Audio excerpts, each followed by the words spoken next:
السلام علیکم دوستو، ایک بار پھر سے آپ کا خیر مقدم ہے دین کی باتیں میں۔ پیارے نبی صلی اللہ علیہ وسلم کی زندگی پر جو سیریز چل رہی ہے، آج اس کا 28واں پارٹ ہے اور اس میں ہم بات کریں گے کہ اسراء اور معراج کا کب واقعہ گزرا تھا، کیونکہ نبی صلی اللہ علیہ وسلم کی دعوت و تبلیغ ابھی سفلتا اور انیائے و اتیاچار کے اس بیچ کے مرحلے سے گزر رہی تھی اور ستج کی دور دور پھیلی سیماؤں میں دھندلے تاروں کی جھلک دکھائی پڑنا شروع ہو چکی تھی کہ اسراء اور معراج کی گھٹنا گھٹی۔ یہ معراج کب ہوئی، اس کے بارے میں جیونی لیکھکوں کی رائے الگ الگ ہیں، جو یہ ہیں: نمبر 1، جس سال آپ صلی اللہ علیہ وسلم کو نبوت دی گئی اسی سال معراج ہوئی، یہ طبری کا کتھن ہے۔ نمبر 2، نبوت کے 5 سال بعد معراج ہوئی، اسے امام نووی اور امام قرطبی نے ترجیح دی۔ نمبر 3، نبوت کے 10ویں سال 27 رجب کو ہوئی، اسے علامہ منصور پوری نے اپنایا ہے۔ نمبر 4، ہجرت کے 16 مہینے یعنی نبوت کے 12ویں سال رمضان کے مہینے میں ہوئی۔ نمبر 5، ہجرت سے 1 سال 2 مہینے پہلے یعنی نبوت کے 13ویں سال محرم میں ہوئی۔ نمبر 6، ہجرت سے 1 سال پہلے یعنی نبوت کے 13ویں سال ربیع الاول کے مہینے میں ہوئی۔ ان میں سے پہلے 3 کتھن اس لیے صحیح مانے جا سکتے ہیں کہ حضرت خدیجہ رضی اللہ تعالیٰ عنہ کی وفات ہر دن 5 وقتی نماز فرض ہونے سے پہلے ہوئی تھی، اور اس پر سب ایک رائے ہیں۔ ہر دن 5 وقتی نماز معراج میں فرض ہوئی، اس کا مطلب یہ ہے کہ حضرت خدیجہ رضی اللہ تعالیٰ عنہ کی وفات معراج سے پہلے ہوئی تھی، اور معلوم ہوتا ہے کہ حضرت خدیجہ رضی اللہ تعالیٰ عنہ کی وفات نبوت کے 10ویں سال رمضان کے مہینے میں ہوئی تھی، اس لیے معراج کا زمانہ اس کے بعد کا ہوگا، اس سے پہلے کا نہیں۔ باقی رہے آخر کے 3 کتھن، تو ان میں سے کسی کو کسی پر ترجیح دینے کے لیے کوئی دلیل نہ مل سکی۔ البتہ سورہ اسراء کی پرتشٹھا بھومی سے اندازہ ہوتا ہے کہ یہ گھٹنا مکی زندگی کے بالکل آخری دور میں ہوئی۔ ابن قیم لکھتے ہیں کہ صحیح کتھن کے انوسار اللہ کے رسول صلی اللہ علیہ وسلم کو آپ کے مبارک دہ سائق براق پر سوار کر کے حضرت جبرائیل علیہ السلام کے ساتھ مسجد حرم سے بیت المقدس تک سیر کرائی گئی، پھر آپ وہاں اترے اور نبیوں کی امامت فرماتے ہوئے نماز پڑھائی، اور براق کو مسجد کے دروازے کے حلقے سے باندھ دیا تھا۔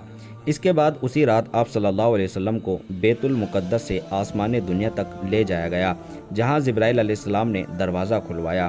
آپ صلی اللہ علیہ وسلم کے لیے دروازہ کھولا گیا۔ آپ صلی اللہ علیہ وسلم نے وہاں انسانوں کے باپ حضرت آدم علیہ السلام کو دیکھا اور انہیں سلام کیا۔ انہوں نے آپ کو مرحبا کہا، سلام کا جواب دیا، اور آپ صلی اللہ علیہ وسلم کی نبوت کا اقرار کیا۔ اللہ نے آپ کو ان کے داہنی طرف نیکوں کی روحیں اور بائیں طرف بروں کی روحیں دکھلائی۔ پھر آپ صلی اللہ علیہ وسلم کو دوسرے آسمان پر لے جایا گیا اور دروازہ کھلوایا گیا۔ آپ صلی اللہ علیہ وسلم نے حضرت یحییٰ بن زکریا علیہ السلام کو اور حضرت عیسیٰ علیہ السلام کو دیکھا، دونوں سے ملاقات کی اور سلام کیا۔ دونوں نے سلام کا جواب دیا، مبارکباد دی اور آپ کی نبوت کا اقرار کیا۔ پھر تیسرے آسمان پر لے جایا گیا۔ آپ صلی اللہ علیہ وسلم نے وہاں حضرت یوسف علیہ السلام کو دیکھا اور سلام کیا، انہوں نے جواب دیا، مبارکباد دی، آپ کی نبوت کا اقرار کیا۔ پھر چوتھے آسمان پر لے جایا گیا، وہاں آپ صلی اللہ علیہ وسلم نے حضرت ادریس علیہ السلام کو دیکھا اور انہیں سلام کیا، انہوں نے جواب دیا، مرحبا کہا اور آپ کی نبوت کا اقرار کیا۔ پھر پانچویں آسمان پر لے جایا گیا، وہاں آپ صلی اللہ علیہ وسلم نے حضرت ہارون بن عمران علیہ السلام کو دیکھا، انہیں سلام کیا، انہوں نے جواب دیا، مبارکباد دی اور نبوت کا اقرار کیا۔ پھر آپ صلی اللہ علیہ وسلم کو چھٹے آسمان پر لے جایا گیا، وہاں آپ کی ملاقات حضرت موسیٰ علیہ السلام سے ہوئی۔ آپ صلی اللہ علیہ وسلم نے سلام کیا، انہوں نے مرحبا کہا اور نبوت کا اقرار کیا۔ البتہ جب آپ وہاں سے آگے بڑھے تو رونے لگے۔ ان سے کہا گیا، آپ کیوں رو رہے ہیں؟ انہوں نے کہا، میں اس لیے رو رہا ہوں کہ ایک نوجوان جو میرے بعد گیا، اس کی امت کے لوگ میری امت کے لوگوں سے بہت زیادہ تعداد میں جنت کے اندر داخل ہوں گے۔ اس کے بعد آپ صلی اللہ علیہ وسلم کو 7ویں آسمان پر لے جایا گیا، وہاں آپ کی ملاقات حضرت ابراہیم علیہ السلام سے ہوئی۔ آپ نے انہیں سلام کیا، انہوں نے جواب دیا، مبارکباد دی اور آپ صلی اللہ علیہ وسلم کے نبی ہونے کا اقرار کیا۔ اس کے بعد آپ کو سدرۃ المنتہا تک لے جایا گیا، پھر آپ کے لیے بیت معمور کو ظاہر کیا گیا، پھر اللہ کے دربار میں پہنچایا گیا، اور آپ صلی اللہ علیہ وسلم اللہ کے اتنے قریب ہوئے کہ 2 کمانوں کے برابر بھی یا اس سے بھی کم دوری رہ گئی۔ اس وقت اللہ نے اپنے بندے پر وحی فرمائی، جو کچھ کی وحی فرمائی، اور 50 وقت کی نمازیں فرض کی گئی۔ اس کے بعد واپس ہوئے، یہاں تک کہ حضرت موسیٰ علیہ السلام کے پاس سے گزرے تو انہوں نے پوچھا کہ اللہ نے آپ صلی اللہ علیہ وسلم کو किस चीज़ का हुक्म दिया? आप सल्लल्लाहु अलैहि वसल्लम ने फरमाया 50 नमाज़ों का। उन्होंने कहा आप सल्लल्लाहु अलैहि वसल्लम की उम्मत इसकी ताकत नहीं रखती, अपने पालनहार के पास वापस जाएं और अपनी उम्मत के लिए कमी का सवाल कीजिए। आप सल्लल्लाहु अलैहि वसल्लम ने जिब्राइल अलैहिस्सलाम की ओर देखा, मानो उनसे मशवरा ले रहे हैं। उन्होंने इशारा किया कि हाँ, अगर आप चाहें। इसके बाद हज़रत जिब्राइल अलैहिस्सलाम आपको अल्लाह के हुजूर ले गए और वह अपनी जगह थे। कुछ हिस्सों में सही बुखारी का लफ्ज़ यह है कि उसमें से 10 नमाजें कम कर दी और आप सल्लल्लाहु अलैहि वसल्लम नीचे लाए गए। जब मूसा अलैहिस्सलाम ने पूछा तो उन्होंने खबर दी। उन्होंने कहा आप सल्लल्लाहु अलैहि वसल्लम अपने रब के पास वापस जाइए और कम करने की बात कहिए। इस तरह हज़रत मूसा अलैहिस्सलाम अल्लाह के दरमियान आप सल्लल्लाहु अलैहि वसल्लम का आना जाना बराबर जारी रहा, यहाँ तक कि अल्लाह ने सिर्फ 5 नमाजें बाकी रखी। इसके बाद भी मूसा अलैहिस्सलाम ने आप सल्लल्लाहु अलैहि वसल्लम को वापसी और कम करने का मशवरा दिया, मगर आप सल्लल्लाहु अलैहि वसल्लम ने फरमाया अब मुझे अपने रब से शर्म महसूस हो रही है, मैं इसी पर राजी हूँ और इसी को कबूल करता हूँ। फिर जब आप कुछ और दूर तशरीफ़ ले गए तो आवाज़ आई कि मैंने अपना काम पूरा कर दिया और अपने बंदों से कमी कर दी। इसके बाद इब्ने क़य्यिम ने इस बारे में मतभेद का उल्लेख किया कि नबी सल्लल्लाहु अलैहि वसल्लम ने अपने पालनहार को देखा या नहीं। फिर इमाम इब्ने तैमिया की एक खोज का उल्लेख है कि जिसका सार यह है कि आँखों से देखने का सिरे से कोई सबूत नहीं और ना कोई सहाबी इसे मानते हैं। और इब्न अब्बास रज़ियल्लाहु ताला अन्हु से आम लोग देखने और दिल से देखने के जो 2 कथन नकल किए गए हैं उनमें से पहला दूसरे के उलट नहीं। इसके बाद इमाम इब्ने क़य्यिम लिखते हैं कि सूरह नज़्म में अल्लाह का जो यह इरशाद है, फिर वह नज़दीक आया और ज़्यादा करीब हो गया, तो यह उस कुर्तब के अलावा है जो मेराज में हासिल हुई, क्योंकि सूरह नज़्म में जिस करीब होने का जिक्र है उससे मुराद हज़रत जिब्राइल अलैहिस्सलाम की कुर्बत व नज़दीकी है, जैसा कि हज़रत आयशा रज़ियल्लाहु ताला अन्हा और इब्ने मसऊद रज़ियल्लाहु ताला अन्हु ने फरमाया है कि आगे पीछे की बातें भी इसी की दलील है। इसके खिलाफ मेराज की हदीस में जिस करीब होने और नज़दीक का उल्लेख है उसके बारे में स्पष्ट यह है कि पालनहार से करीबी और नज़दीकी थी, और सूरह नज़्म में इसको सिरे से छेड़ा ही नहीं गया, बल्कि इसमें यह कहा गया कि आपने उन्हें दूसरी बार सिदरतुल मुंतहा के पास देखा और यह हज़रत जिब्राइल अलैहिस्सलाम थे। उन्हें हज़रत मोहम्मद सल्लल्लाहु अलैहि वसल्लम ने उनकी अपनी शक्ल में 2 बार देखा था, एक बार ज़मीन पर, एक बार सिदरतुल मुंतहा के पास। अल्लाह बेहतर जानता है। इस बार भी नबी सल्लल्लाहु अलैहि वसल्लम के साथ सीना चाक किए जाने की घटना घटी और आपको इस यात्रा के दौरान कई चीज़ें दिखाई गई। आप सल्लल्लाहु अलैहि वसल्लम पर दूध और शराब पेश किए गए। आपने दूध इख्तियार फरमाया। इस पर आप सल्लल्लाहु अलैहि वसल्लम ने कहा कि आप सल्लल्लाहु अलैहि वसल्लम को प्रकृति का रास्ता बताया गया, या आप सल्लल्लाहु अलैहि वसल्लम ने प्रकृति पाली। याद रखिए, अगर आपने शराब ली होती तो आपकी उम्मत गुमराह हो जाती। आप सल्लल्लाहु अलैहि वसल्लम ने जन्नत में 4 नहरें देखी थी, जाहिर होने वाली और 2 अंदर की।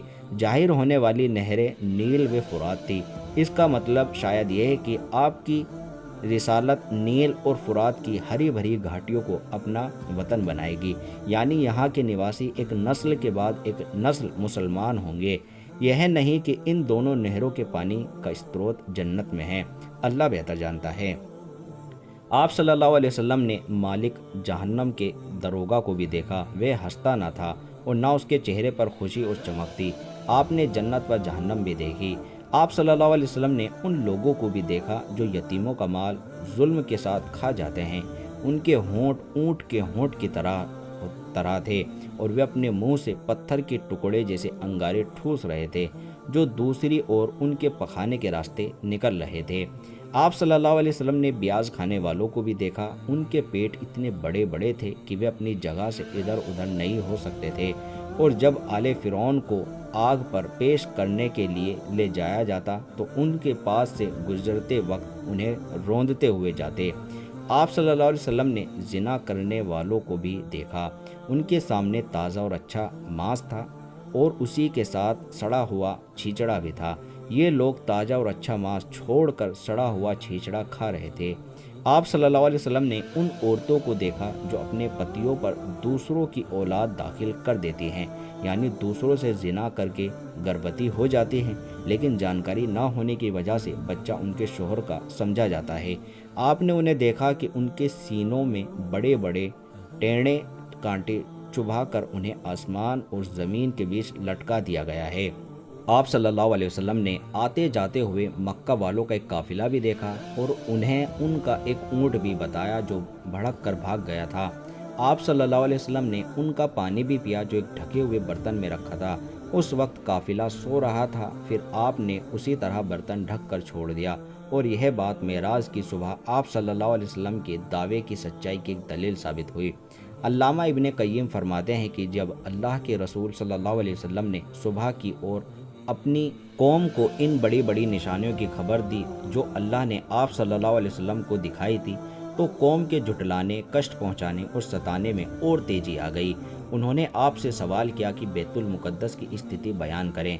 इस पर अल्लाह ने आपके लिए बैतुल मुक़द्दस को जाहिर कर दिया और वह आपकी निगाह के सामने आ गया। चुनाचे आपने कौम को उसकी निशानियां बतानी शुरू की और उनसे किसी बात का खंडन ना पड़ा। आप सल्लल्लाहु अलैहि वसल्लम ने जाते और आते हुए उनके काफिले से मिलने का भी जिक्र फरमाया और बतलाया कि उसके आने का वक्त क्या है। आप सल्लल्लाहु अलैहि वसल्लम ने उस ऊँट की भी निशानदाही की जो काफिले के आगे आगे आ रहा था। फिर जैसा कुछ आप सल्लल्लाहु अलैहि वसल्लम ने बताया था वैसा ही साबित हुआ, लेकिन इन सब के बावजूद उनकी घृणा में बढ़ोतरी हुई और इन जालिमों ने कुफ्र करते हुए कुछ भी मानने से इनकार कर दिया। कहा जाता है कि अबू बकर रज़ियल्लाहु ताला अन्हु को इसी मौके पर सिद्दीक़ की उपाधि दी गई, क्योंकि आपने इस घटना की उस समय पुष्टि की जबकि लोग आपको झुटला रहे थे। मेराज का लाभ बताते हुए जो सबसे संक्षिप्त और महान बात कही गई थी वह यह है, जिसका तर्जुमा यह है ताकि हम यानी अल्लाह आपको अपनी कुछ निशानियां दिखाएं, और नबियों के बारे में यही अल्लाह की सुन्नत है। इरशाद फरमाते हैं, जिसका मफ़हूम है, और इसी तरह हमने इब्राहीम अलैहिस्सलाम को आसमान व ज़मीन की व्यवस्था दिखाई ताकि यह यकीन करने वालों में से हो, और मूसा अलैहिस्सलाम ने फरमाया, जिसका तर्जुमा है, ताकि हम तुम्हें कुछ बड़ी निशानियां दिखाएं। फिर इन निशानियों के दिखाने का जो उद्देश्य था उसे भी अल्लाह ने इरशाद फरमाया, जिसका मफ़हूम है ताकि यह यकीन करने वालों में से हो। इसके ज़रिए यह स्पष्ट कर दिया, चुनाचे जब नबियों के ज्ञान को इस तरह की दिखाने वाली चीज़ों की गवाही मिल जाती थी तो उन्हें ऐनुल यकीन का वह पद मिल जाता था जिसका अंदाज़ा लगाना संभव नहीं कि देखी हुई के मुकाबले में सुनी हुई का क्या अर्थ है। और यही वजह है कि अंबिया अलैहिस्सलाम अल्लाह की राह में ऐसी ऐसी परेशानियां झेल लेते थे जिन्हें कोई और झेल नहीं सकता। हकीकत में उनकी निगाहों में दुनिया की सारी ताकतें मिलकर भी मच्छर के पर के बराबर हैसियत नहीं रखती थी, इसीलिए वे ताकतों की ओर से मिलने वाली सख्तियों और कष्टों की कोई परवाह नहीं करते थे। मेराज को इस घटना के पूरे मामले के पीछे जो रहस्य और तत्वदर्शिता काम कर रही थी उन पर सोच विचार और वर्ता का मूल स्थान शरीयत के रहस्य की किताबें हैं। अलबत्ता कुछ मोटी मोटी सच्चाई ऐसी हैं जो इस यात्रा के स्रोत से फूट कर नबी सल्लल्लाहु अलैहि वसल्लम की सीरत के बगीचे की तरफ चल पड़ी हैं, इसलिए यह संक्षिप्त में लिखा जा सकता है। आप देखेंगे कि अल्लाह ने सूरे इसरा में इसरा यानी कि सैर की घटना केवल एक आयत में बताकर अपनी बात का रुख यहूदियों के काले कारनामों और अपराधों के बयानों की ओर मोड़ दिया। फिर उन्हें सचेत किया कि यह कुरान उस राह की हिदायत देता है जो सबसे सीधी और सही राह है। कुरान पढ़ने वालों को कभी कभी संदेह होता है कि दोनों बातें बेजोड़ हैं, लेकिन वास्तव में ऐसा नहीं है, बल्कि अल्लाह इस शैली द्वारा यह संकेत दे रहा है कि अब यहूदियों को मानव जाति के नेतृत्व से हटा दिया जाने वाला है, क्योंकि उन्होंने ऐसे ऐसे अपराध किए हैं जिनके करने के बाद उन्हें इस पद पर बाकी नहीं रखा जा सकता। इसलिए अब यह पद अल्लाह के रसूल सल्लल्लाहु अलैहि वसल्लम को सौंपा जाएगा और इब्राहिमी दावत के दोनों केंद्र इनके अधीन कर दिए जाएंगे। दूसरे शब्दों में अब समझ आ गया कि आध्यात्मिकता नेतृत्व एक उम्मत से दूसरी उम्मत को सौंप दी जाए, यानी एक ऐसी उम्मत से जिसका इंतहा लड़ाई झगड़े व बेईमानी और जुल्म व गुनाहों से भरा हुआ था, यह नेतृत्व छीन कर एक ऐसी उम्मत के हवाले कर दिया जाए, अर्थात एक ऐसी उम्मत से जिसका इंतहा लड़ाई झगड़े बेईमानी और जुल्म व गुनाहों से भरा हुआ था, यह नेतृत्व छीन कर एक ऐसी उम्मत के हवाले कर दिया जाए जिससे भलाई और नेकियों के सोते फूटते اور جس کا پیغمبر سب سے زیادہ ٹھیک راستہ بتانے والے قرآن کی وحی سے پریپورن ہیں، لیکن یہ نیترتو کیسے ہستانترت ہو سکتا جبکہ اس امت کا رسول مکہ کے پہاڑوں میں لوگوں کے درمیان ٹھوکریں کھاتا پھر رہا ہو؟ اس وقت یہ سوال تھا جو دوسری سچائی پر سے پردہ اٹھا رہا تھا۔ یہ سچائی یہ تھی کہ اسلامی دعوت کا ایک اور دور اپنے انت اور اپنی پورنتا کے قریب آ گیا تھا، اور اب ایک دوسرا دور شروع ہونے والا ہے جس کی دھارا پہلے سے الگ ہوگی۔ اسی لیے ہم دیکھتے ہیں کہ کچھ آیتوں میں مشرکوں کو کھلی چنوتی اور کھلی دھمکی دی گئی ہے، جس کا مفہوم ہے اور جب ہم کسی بستی کو نشٹ کرنا چاہتے ہیں تو وہاں کے دھانیکوں کو حکم دیتے ہیں پر وہ کھلا ویرودھ کرتے ہیں، پس اس بستی پر وناش کا یہ کتھن ستیہ ہو جاتا ہے اور ہم اسے کچل کر رکھ دیتے ہیں۔ دوسری آیت کا مفہوم ہے، اور ہم نے نوح کے بعد کتنی ہی قوموں کو نشٹ کر دیا، اور تمہارا پالنہار اپنے بندوں کے اپرادھوں کو خبر رکھنے اور دیکھنے کے لیے کافی ہے۔ پھر ان آیتوں کے ساتھ ساتھ کچھ ایسی آیتیں بھی ہیں جن سے مسلمانوں کو ایسی سنسکرتک نیم ودھان اور مول دھارائیں بتائی گئی جن پر آگے اسلامی سماج کا نرماण ہونا تھا، مانو وہ کسی ایسی دھرتی پر اپنا ٹھکانہ بنا چکے ہیں جہاں ہر پہلو سے ان کے معاملے ان کے اپنے ہاتھ میں ہیں، اور انہوں نے ایک ایسی زوردار ایکتا بنا لی ہے جس پر سماج کی چکی گھوم سکتی ہے۔ اس لیے ان آیتوں میں اشارہ ہے کہ اللہ کے رسول صلی اللہ علیہ وسلم بہت جلد ایسی شرن استھلی اور شانتی استھلی پا لیں گے جہاں آپ صلی اللہ علیہ وسلم کے دین کو استھائیتو مل جائے گا۔ یہ اسرا اور معراج کی برکتوں والی گھٹنا کی تہ میں چھپی حکمتوں اور بندھے بھیدوں میں سے ایک ایسا بھید اور ایک ایسی حکمت ہے جس کا ہمارے وشے سے سیدھا سیدھا سمبند ہے، اس لیے ہم نے اچت سمجھا کہ اسے بیان کر دیں۔ اسی طرح کی دو بڑی حکمتوں پر نظر ڈالنے کے بعد ہم نے یہ رائے بنائی ہے کہ اسرا کی یہ گھٹنا یا تو عقبہ کی پہلی بیعت سے کچھ ہی پہلے کی ہے یا عقبہ کے دونوں بیعتوں کے بیچ کی ہے، اللہ بہتر جانے۔ اس ویڈیو کو یہیں پر سماپت کرتے ہیں۔ امید کرتا ہوں آپ کو یہ سمجھ آئی ہوگی، پورا واقعہ سمجھ آیا ہوگا۔ ملتے ہیں آپ سے اگلی ویڈیو میں، تب تک کے لیے دعاؤں میں یاد رکھیں، اپنا خوب سارا خیال رکھیں۔ السلام علیکم ورحمۃ اللہ وبرکاتہ۔